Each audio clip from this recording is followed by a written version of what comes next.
the dorsal half. What's going to happen is the probe is going to enter through the pulmonary vein into the left atrium. The blood will flow past the bicuspid valve, past the chordae tendineae, which are these, and onto a papillary muscle. Your papillary muscle, you can see a really good one right here. Oh, that's the papillary muscle? The bottom one? That is a papillary muscle. Oh, I thought it was... So okay. here's the chordae, here is trabeculae carne, the little beams of flesh. What happened was you didn't get quite as much here as you did here. Doesn't make any difference though, because you have an intact, beautiful specimen here. Really? Yep, see? Wow. So, It's all intact? right there. That's is- papillary. Papillary. That's Okay. papillary, there are your chordae. This is your bicuspid. The blood will come down, hit the bottom, this will contract and eject the blood up past your aortic semilunar valve, which is this one.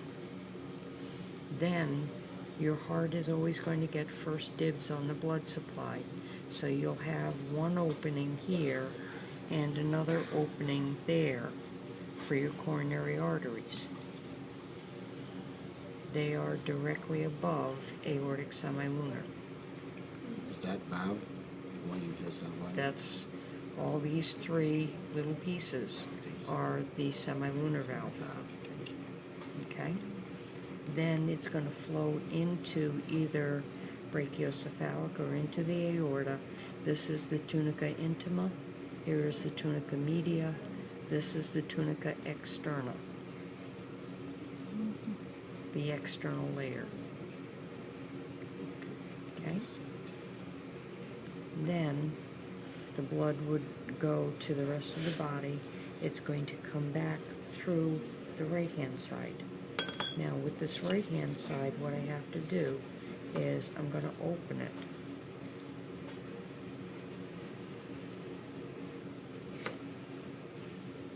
And now we'll be able to see an almost intact tricuspid valve, but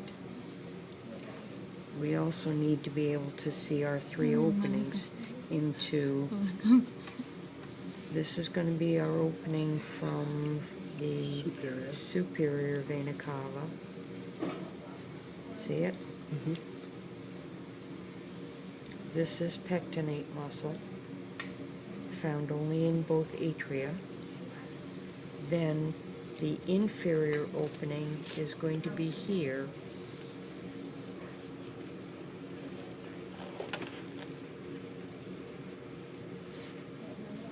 That's the opening for inferior vena cava. And the hole that's below my probe is the coronary sinus. Okay? Can you see that hole there? No. Right there. That's coronary Sinus. sinus. That's taking the blood from the coronary sulcus. See it? So my probe is in the sinus, and it's delivering the blood from the sulcus to the sinus. Make sense? Okay. Is that the blood that comes straight from the heart? Yes. Then this is going to be our tricuspid. Here's one cusp. Here's the second cusp. There's the third cusp, tricuspid. Try 3. Yep. So now we've got our right ventricle. I know it's right ventricle because it's very thin. It only has to exert enough force to eject the blood to the lungs by way of the pulmonary trunk. Left side has to eject the blood with enough force to go throughout the entire body. That's why we have a big wall. That's the left ventricle. Yep. So now what we need to look at is in the right ventricle only,